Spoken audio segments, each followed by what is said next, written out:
right, we have a couple of multiple choice problems here at this section of the test. In order to tackle these, again, we're going to use Desmos to do the math for us. I'm going to see if I can move this a little so we can see our whole data set. And again, we're going to put that in. Now, I saw the data set in from the last problem, and I really encourage you every time, clear out what you got there. Clear it out, start fresh. Okay. We're going to add a table. Again, this is the only time we're doing that. We don't have a function, we just have a list of numbers. And I'm going to put my numbers in carefully. Once my list is in, I'm going to double check the list.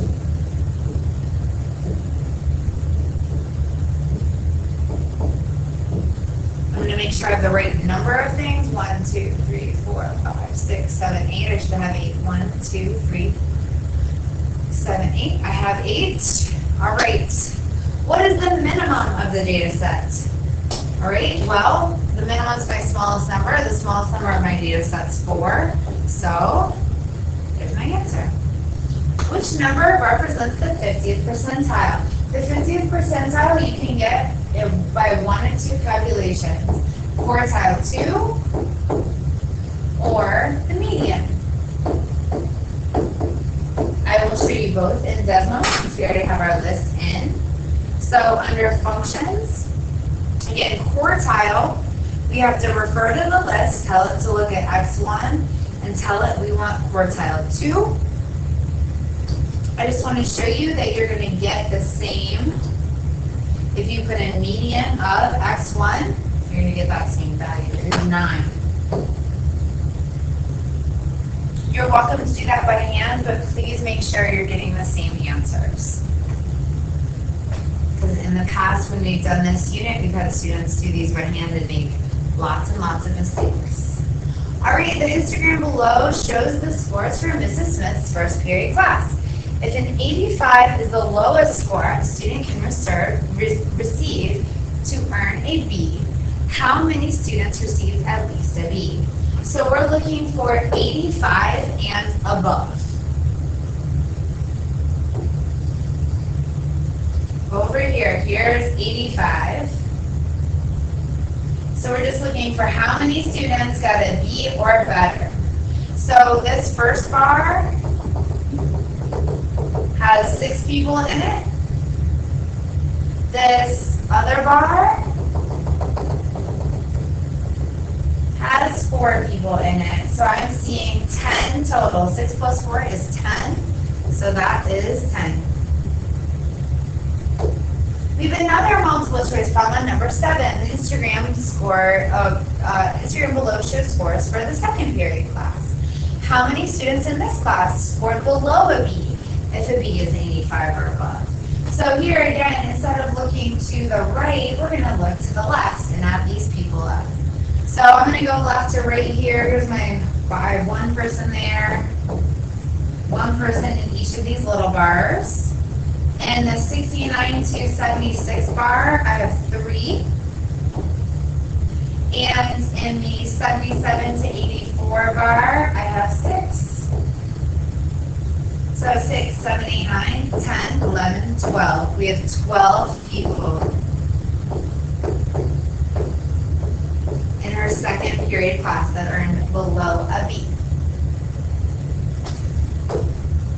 All right, we're going to compare the 2 histograms.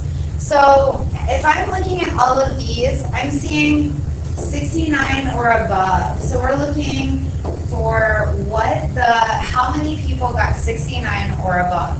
So I'm going to go back and do that work. Same work that we did for 85 and below, and 85 and below. But we're going to look at 69 and above.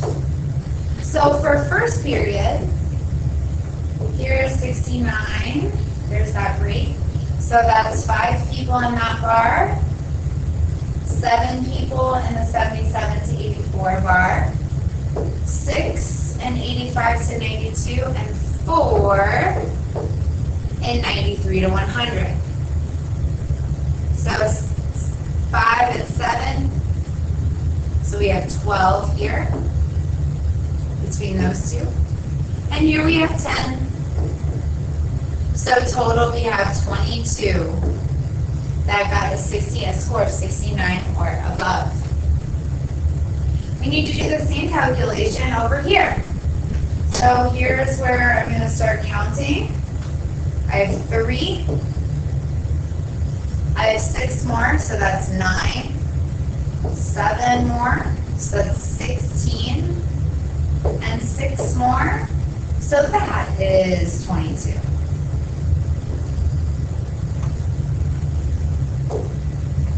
So the number of students who earned 69 or above is the same in both classes. You have 22 in period 1 and 22 in period 2. None of that work is hard. It's knowing what to do when and counting carefully. Honestly, you just have to be really careful. Okay, now we're going to interpret a box and whisker plot. So, the range that we're going to do here is some subtraction. So remember, range is your biggest number minus your smallest. So our biggest number is 58. Our smallest number is right here between 22 and 24, so it's 23. And if you don't want to do that in your head, that's why we have Desmos. Figure out your other list if you would like. 58 minus 23, 35. That's your range. Big minus small. See, the maximum mass is 58. This is in grams. The median is the middle bar here. So here, our median is right here at 42 grams. The interquartile range is all about your box and how big your box is. It's the top of the box, so that's at 45, minus the bottom of the box, which is at 33.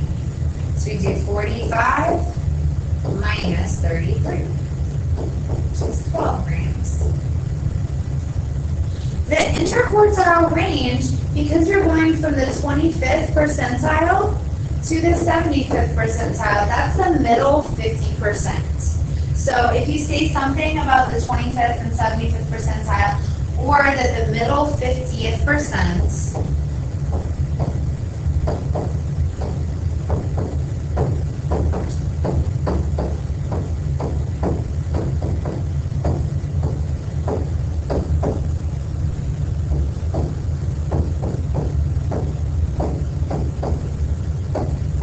so I would say the middle 50% of the data falls between 33 grams and 45 grams.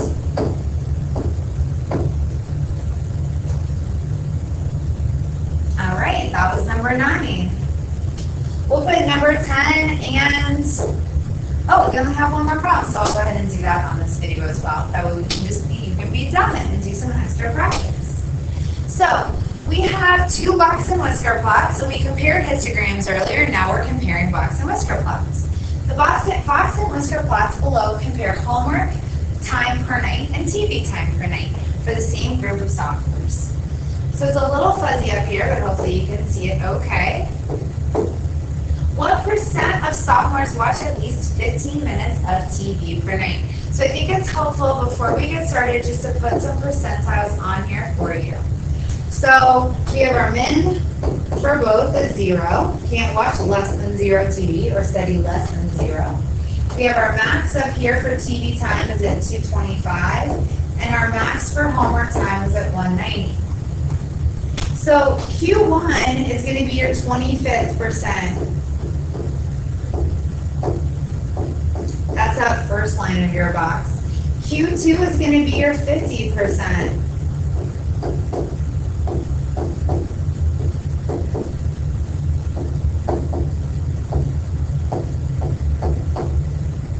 And Q3 is going to be 75%.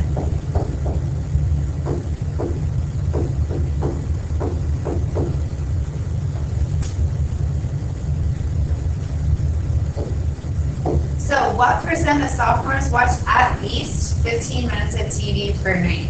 So here's 15 minutes. Now, the thing that's a little deceiving about this is you have to think about what percent is above this. So the percent this way is 25%. But if we're doing at least, we want to know how many people are happening this way. How many people watch 15 minutes or more?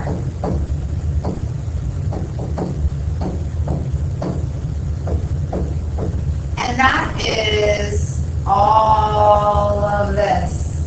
And so that's 75% of our data set. There are only 25% on the other side that watch 15 minutes or less. What is the third quartile for homework time? Okay, back up at homework time. Third quartile here is 60 minutes.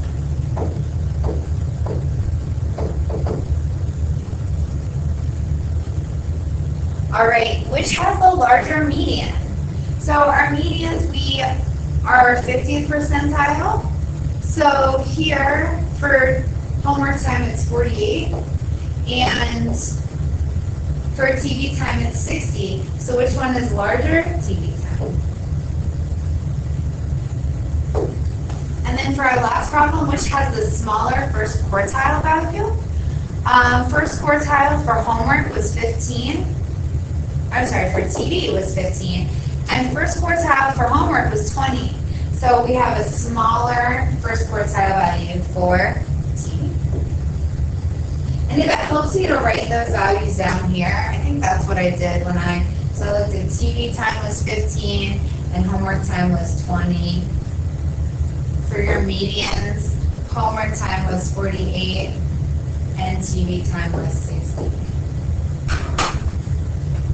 Please see Mrs. Markgraf or myself if you need additional help with any of these problems. Now would be a great time to show us your corrections and ask us for the review so that you can do some more practice before the